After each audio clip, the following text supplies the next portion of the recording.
Lords, I beg leave to ask the question standing in my name on the order paper. The government is committed to tackling disparities for parents and babies. We are addressing this through the National Health Service 3-year delivery plan for maternity and neonatal services, which sets out how care will be made more equitable for women, babies and families. Support is also provided through the universal public health programmes and programmes that target vulnerable families. What is very worrying in a rich country like the UK with a universal, mature healthcare system is that this figure of infant mortality rates for babies and children from black and minority ethnic backgrounds is going up and not down. Does the Noble Lord the Minister, what does the Noble Lord the Minister believe the drivers of this data show, and how will the government actually reverse it? For example, the APGAR score for testing the health of babies, which is a skin tone test, does not work for black and brown babies. I thank the Noble Lady for her question and her work in this space.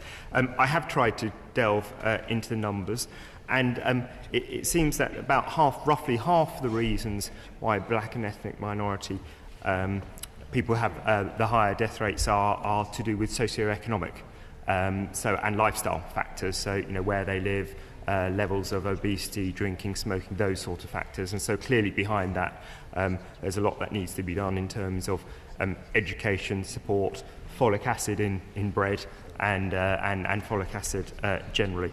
And then the other half is to do actually more with racial factors.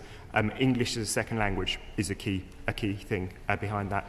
And also, and I hate to make generalisations, but the fact that often black and ethnic minority mothers can be less assertive. And so clearly there you need training of staff to take more time, listen more, make sure that they're understanding, make sure they're asking the questions to find out if the issues are there. My Lords, over the last 4 years... over the last 4 years... Can I ask a question on the work of the Office for Health Disparities, and to what extent their research programme is looking into this area around health disparities in relation to childbirth and in relation to deaths in childbirth? I can tell my noble friend that actually the database has just been published, for which this is all the evidence and data is coming from. So this is exactly why we're publishing this database, so we can then understand the reasons behind it. And we're also tying that to national, the NIHR, to see what research is needed in those areas as well. Behind every one of the figures in the National Child Mortality Database lies a personal family tragedy, which I think we all need to try and understand and reduce as far as we can, as the Noble Lord the Minister has said.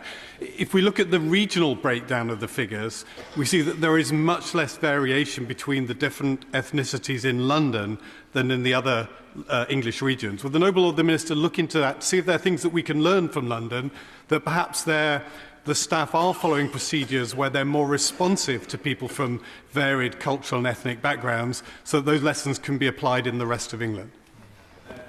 Yes, absolutely. And I think one of the main reasons for that, of course, as well, is the fact that there's a more representative mix generally in London in terms of ethnicity of staff.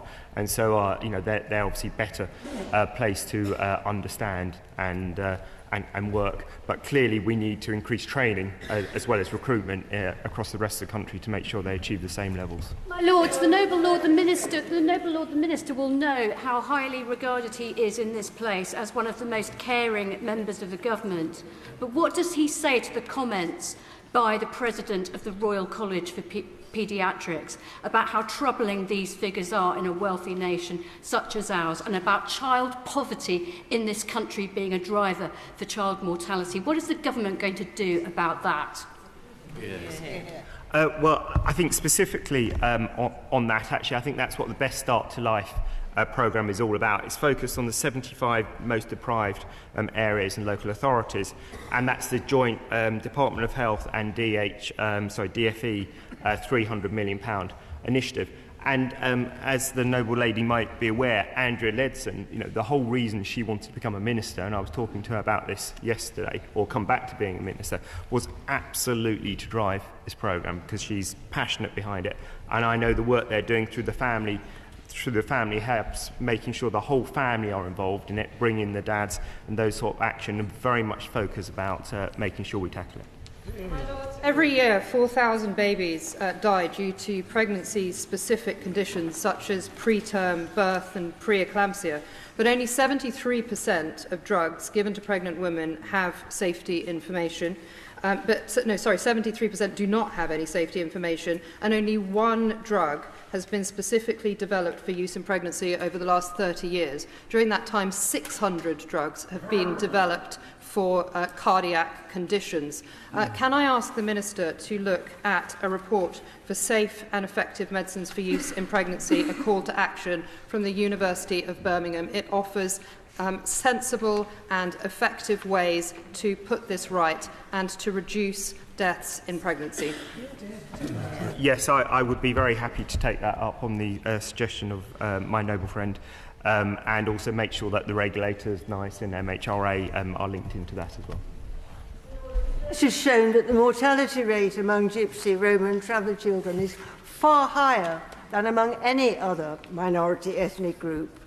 Yet this is hardly ever reflected in any account of the situation. Will the noble Lord the Minister get his department to recognise more explicitly the disproportionate mortality rate in this often unrepresented ethnic minority group?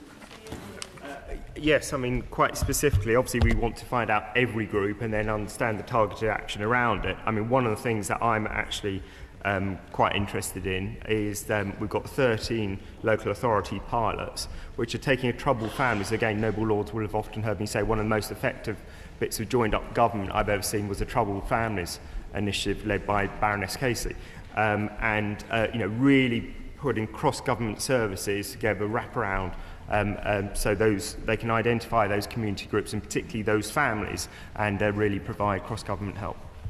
My Lords, my noble friend will know that over the last 4 years, the NHS workforce has grown by over 14%, but the workforce for midwives, there is a shortage, according to the Royal College of Midwives, by 2,500. Can my noble friend, the Minister, say what the government is doing to ensure that we have sufficient midwives on the wards, but more particularly a diverse workforce from the ethnic minorities who become midwives and health visitors, because the numbers don't look great. And of course that fits in and plugs into the prevention strategy that the government has in place. Yes, it absolutely does fit into it. We have actually increased the number of maternity staff by about 14% since 2010.